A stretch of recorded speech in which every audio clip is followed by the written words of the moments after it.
প্রত্যেক মুমিন ব্যক্তি প্রতিদিন 17 বার একটি সূরা রিপিট করেন, সেটি হলো সূরা আল ফাতিহা। দৈনিক 17 রাকাত ফরজ সালাতের মধ্যে এই সূরাটি পাঠ করাটা অনিবার্য। অন্যান্য নফল নামাজ পাঠ করলে আরও বেশিবার পাঠ করা হয়। তো যেই সূরাটি আমরা এতবার দৈনিক পাঠ করছি সেটির মিনিং কি, সেটির মর্মার্থ কী, সেটিতে আমরা মূলত কী বলছি সেটি বুঝে যদি আমরা পাঠটি করি তাহলে সেই পাঠটি আরও বেশি ইফেক্টিভ হবে। তো টাইটেল নিশ্চয়ই লক্ষ্য করেছেন যে তাদাব্বুর করব আমরা এই সূরা নিয়ে, তাফসির নয়। তাফসির মানে হচ্ছে এটি ক্লেম করা যে এই সূরার মধ্যে, এই আয়াতের মধ্যে আল্লাহ রাব্বুল আলামিন এটি বলছেন, আল্লাহ এটি বলে এটি মিন করছেন। এই কথা বলার সাহস এবং যোগ্যতার প্রয়োজন হয়, সেই সাহস এবং যোগ্যতা নেই এই অদমের। তো আমরা তাদাব্বুর করব। তাদাব্বুরের মানে হচ্ছে যে আল্লাহ কি বলছেন সেটি বোঝার চেষ্টা করা, নিরন্তর একটি প্রক্রিয়া। এটি আপনার আমরণ চলতে থাকবে। অর্থাৎ একজন কোরআনের পাঠক একদিনে অর্থাৎ একটি পাঠের মধ্যে একটি ক্লাস নিয়ে একটি কোর্স শেষ করে কোরআনের অর্থ বুঝে ফেলবে, কোরআনের একটি সূরার মিনিং বুঝে ফেলবে, তারপর পাঠটি শেষ, এমন না। আপনি ওই সূরাটি নিয়ে আপনার পুরো জীবনভর আপনার নিরন্তর প্রক্রিয়া চলতে থাকবে, চিন্তন চলতে থাকবে। সেই চিন্তনের যেটি জার্নি, যে লং জার্নি, জীবনভর একটি জীবনব্যাপী একটি জার্নি, সেজন্য তাদাব্বুরের মধ্যে এটি একটি চান্স রয়েছে যে আপনি এই জার্নির শুরুর পর্যায়ে এক ধরনের উপলব্ধি অর্জন করবেন, আরও সামনে যখন অগ্রসর হবেন দেখবেন আরও অন্যরকম সত্য আপনার সামনে উন্মোচিত হচ্ছে এই আয়াতের ব্যাপারে। তো এই আয়াতের ব্যাপারে আপনার উপলব্ধি উন্নত থেকে উন্নততর হতে থাকবে এই প্রক্রিয়া ব্যবহার করলে। সেজন্য তাদাব্বুর প্রয়োজন। প্রত্যেক পাঠক, কোরআনের পাঠককে প্রয়োজন যে তিনি কোরআন পাঠ করার সাথে সাথে, অনুধাবন করার সাথে সাথে তাদাব্বুরের প্রক্রিয়া যাতে চলন্ত থাকে। তো চলুন আমরা আজ সূরাতুল ফাতিহা তাদাব্বুর করি। বিসমিহি তাআলা।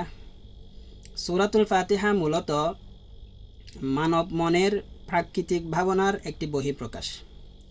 একজন মানুষ এই পৃথিবীর অধিবাসী হিসেবে ন্যাচারালি তার মনের মধ্যে যেই ফিলিংস আসে, তার যে অনুভূতি, সেই অনুভূতিকে শব্দায়ন করেছেন আল্লাহ রাব্বুল আলামিন। আল্লাহর শব্দে মানব মনের প্রাকৃতিক ভাবনার বহিঃপ্রকাশ হলো সূরাতুল ফাতিহা।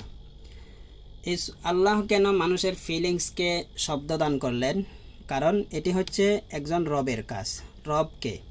রব হচ্ছেন সেই সত্তা যিনি কোনো একটি জিনিস পরম মমতায়, পরম ভালোবাসা দিয়ে যত্ন করে সৃষ্টি করেন এবং তার জন্য একটি লক্ষ্যমাত্রা নির্ধারণ করেন।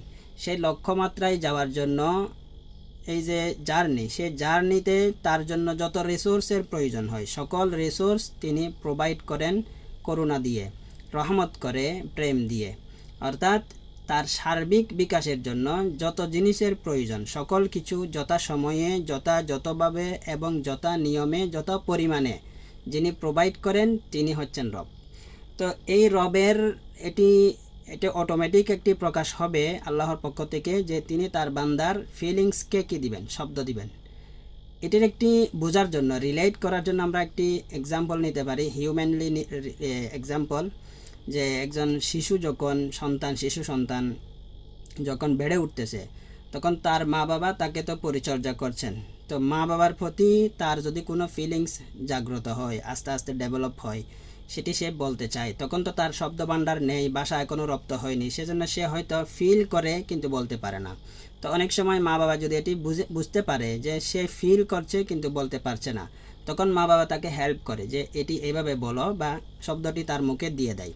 তো তার ভাবনাকে নিজের শব্দ দিয়ে কি করেন, শব্দায়িত করে ওই সন্তানের মুখ দিয়ে আবার সেই ফিলিংস তার ভাষায় শুনতে সে ভালোবাসে, তার ভালো লাগে।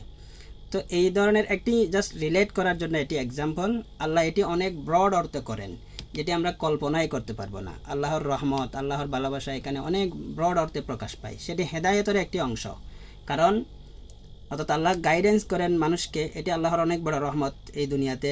সে তার লক্ষ্যমাত্রায় সফল হওয়ার জন্য, লক্ষ্যমাত্রায় সফলভাবে পৌঁছার জন্য।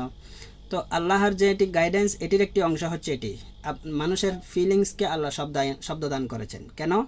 মানুষ যদি এই ফিলিংসটির জন্য যথাযথ শব্দ, যত উপযুক্ত শব্দ, পারফেক্ট শব্দ না বলে, তাহলে সেই শব্দের নেতিবাচক প্রভাব আবার তার চিন্তার মধ্যে, তার ফিলিংসের মধ্যে, তার অস্তিত্বের মধ্যে পড়বে।